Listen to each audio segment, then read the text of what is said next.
Cascalles, Daniel Montoya, bienvenidos. ¿Cómo les va? Gracias. Buenas tardes.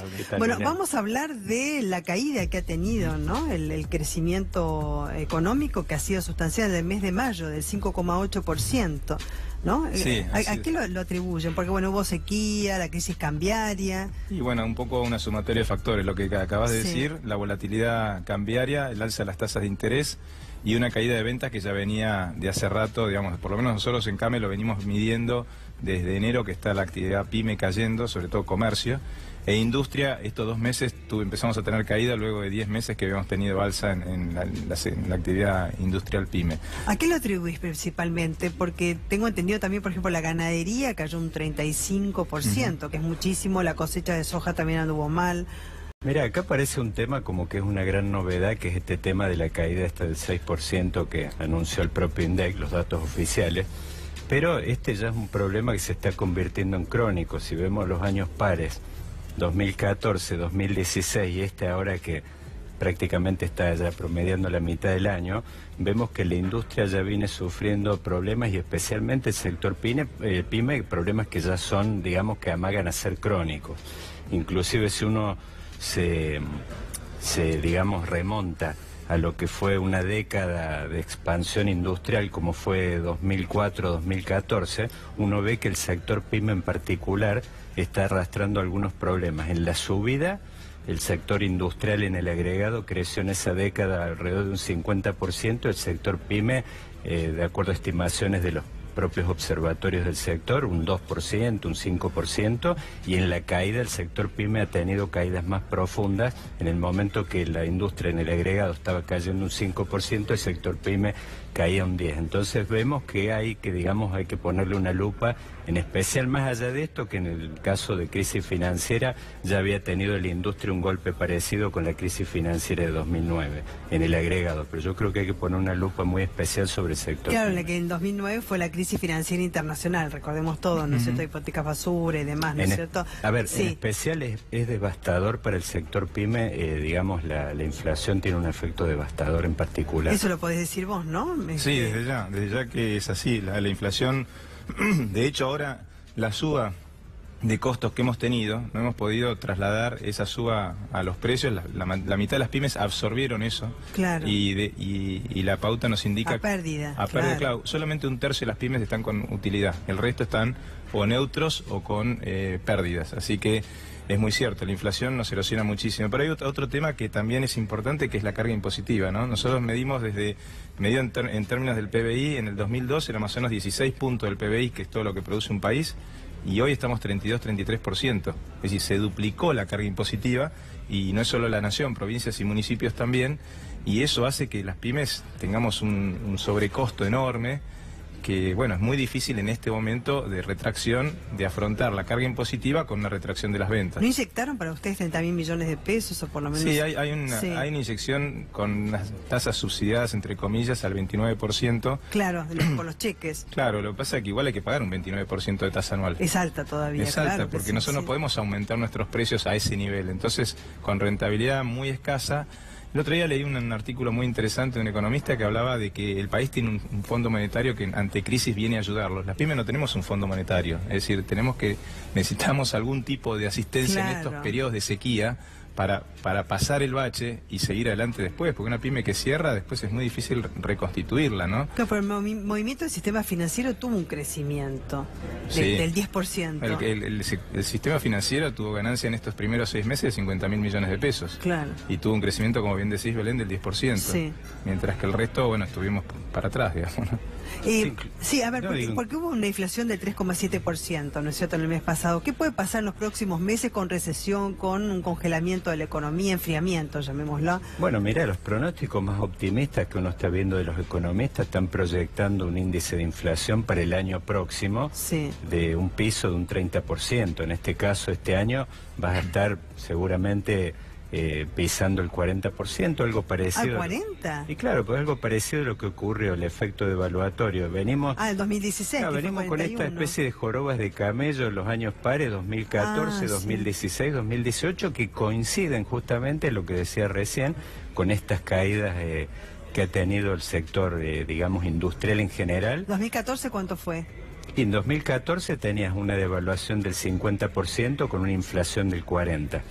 O sea que venís ya, digamos, sufriendo estas jorobas de camello en los años pares, que tienen, por supuesto, un impacto muy fuerte sobre el sector industrial y sobre el sector pyme en particular, que, como bien decía Pedro recién, no dispone de las mismas herramientas que disponen los sectores industriales grandes, que se pueden proteger, ya sea porque tienen salida a la exportación. Porque tienen espalda, lo llamo claro, yo, tienen sí. espalda, pueden diversificar, tienen acceso al financiamiento quizás internacional. En el caso del sector PYME, el tema de la discusión de la inflación, más allá de estos temas de agenda que ha planteado Pedro, el tema de carga impositiva, hay toda una cantidad de factores logísticos y toda una cantidad de cosas que hay que discutir. Pero yo creo que este tema del sector PYME exige una discusión muy de fondo y tiene que ver sobre todo, el tema principal en la agenda es el tema inflación, y que esto nos lleva prácticamente al terreno digamos, de que es un tema de primer orden de la agenda política. No puede tener este problema estructural una solución sin acuerdos de largo plazo que van más allá de fotos circunstanciales que haga el presidente con determinado líder del peronismo. Eso ya ha quedado muy corto y se ve ya por el problema que es crónico, que esto exige soluciones estructurales mucho más, digamos, estudiadas. Sí, bueno, ustedes están pidiendo también la postergación de embargos, ¿no es cierto? Porque tienen embargos. Y después también... y planes de pago. Eso, se renovó el Ahora 12. Sí, bueno, planes, digamos, financiación. ¿Eso sirve? Digamos, la gente compra un poquito más con la Ahora 12. Bueno, fíjate ve lo que pasó con el famoso tema del 50% con las tarjetas de crédito en la provincia de Buenos Aires. Hubo una explosión de consumo, con lo cual quiere decir que la gente es receptiva a si hay una baja en los precios o hay financiación, la gente consume. Por eso digo que el tema impositivo es tan importante, porque vos pensás que en casi todo lo que nosotros compramos hay un 46% más o menos de promedio de componente impositivo. Es decir, que hoy las promociones está con el 50% de descuento y explotaron los supermercados.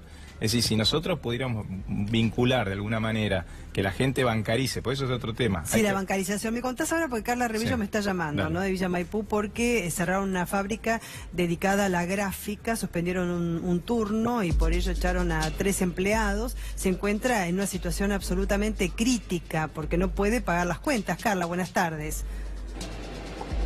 Hola María Belén, muy buenas tardes. Estamos en una pequeña y mediana empresa de Villa Maipú, Impresiones Gráficas Estela Maris. Aquí también se siente, y mucho, la caída en la productividad. Según un estudio, el 3,9% es el número que cayeron en torno a la producción industrial de las pymes durante el mes de junio. Y esto, decíamos, se siente mucho en las pequeñas y medianas empresas como esta donde estamos ubicados. Estamos con Juan Oreja, que es el dueño de este lugar desde el año 1986. Podríamos decir, Juan, una empresa familiar. Ustedes han transitado este largo camino, pero sí sienten, y no solo en el último mes, esta caída, ¿no?, en el movimiento y en la productividad de la empresa. Donde no soy el dueño, somos todos dueños. Es decir, compartimos la vida en esta empresa. Bueno, estaban hablando de la caída industrial, nosotros la estamos sintiendo muchísimo. Nosotros somos el lugar donde las empresas de producción, las empresas de marketing vienen a realizar muchos trabajos, ya sea productivos o folletería, afiches, publicidades. Y nosotros pasamos desde el 2015 ahora de trabajar 2 turnos a trabajar 1. Somos 14 personas, éramos 17, tratamos de no reducir, no tocar al personal, es lo único que tocaríamos porque caeríamos todos. No sería una caída en la cual sale la gente y quedo yo, sino que todos tendríamos que estar saliendo, que eso es el tema de las pymes. No es un tema de las grandes empresas donde el personal son números. Y bueno, estamos luchando y luchando a brazo partido. Es una política económica que es destructiva.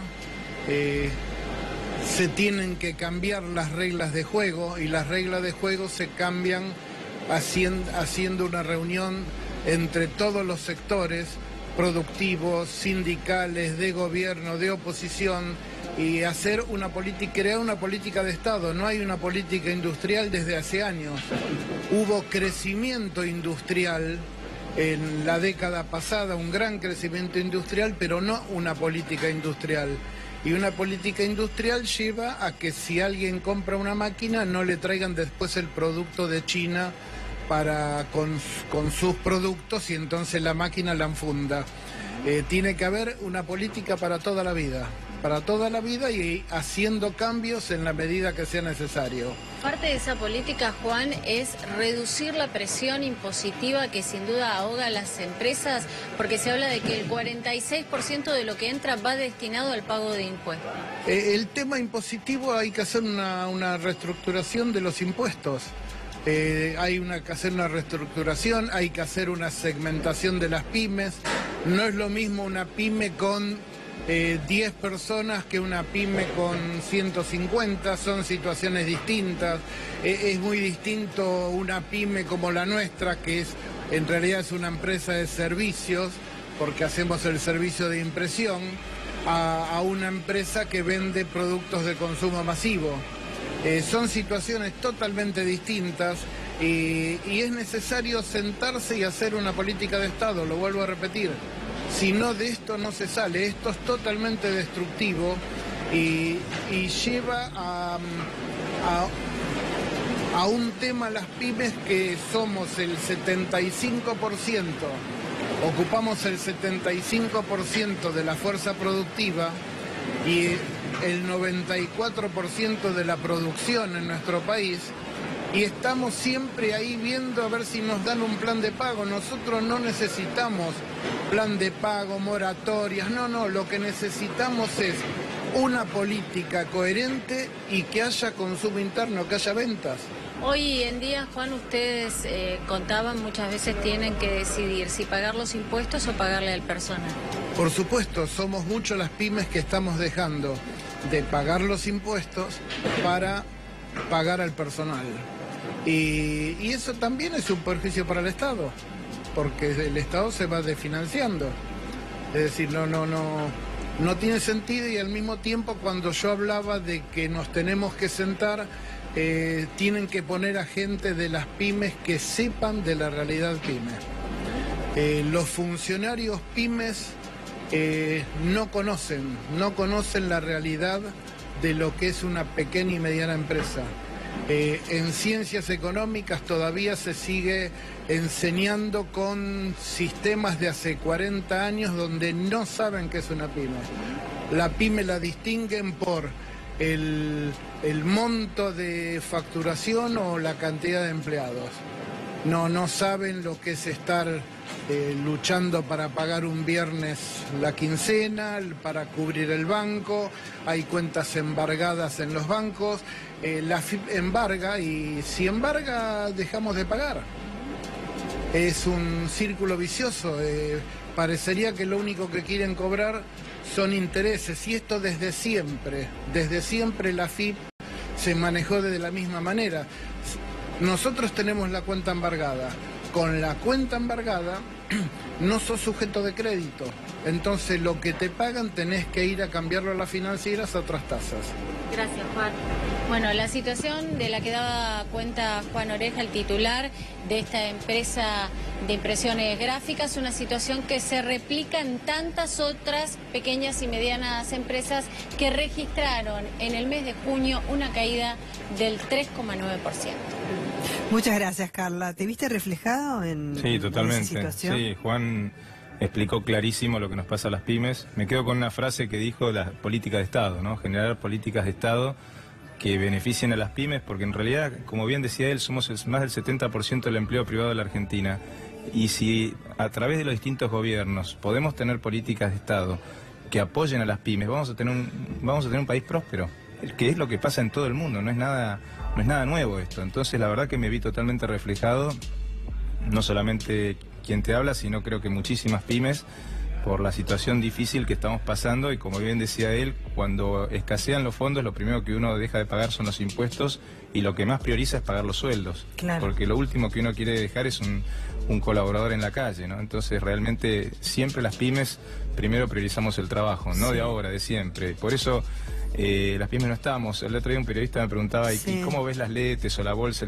La verdad no tengo ni idea, porque las pymes no estamos en eso. Toda la que tenemos la ponemos en nuestro negocio. Claro, es ese circuito financiero, porque el que tiene mucho dinero por ahí se sienta en la silla, como siempre digo, compra las Levax, ahora están a 45%, estaban a 47%, la tasa de interés. Chao, ¿qué lo vas a poner a riesgo? Con una fábrica, empleados, todo ese lío. Es decir, bueno, yo veo cómo crece la plata. ¿Qué va a pasar, digamos, de aquí en más con las pequeñas y medianas empresas con un panorama recesivo, Daniel? Mira, si uno hace foco en cualquiera de los problemas de los que habló Pedro, por ejemplo, recién el industrial, que son los mayores expertos que puede tener el sector, por ejemplo, el problema logístico. Un operador de una multinacional acá que está en casi todos los países del mundo decía el otro día de que el único país que tiene los costos logísticos que tiene Argentina es Francia, comparables.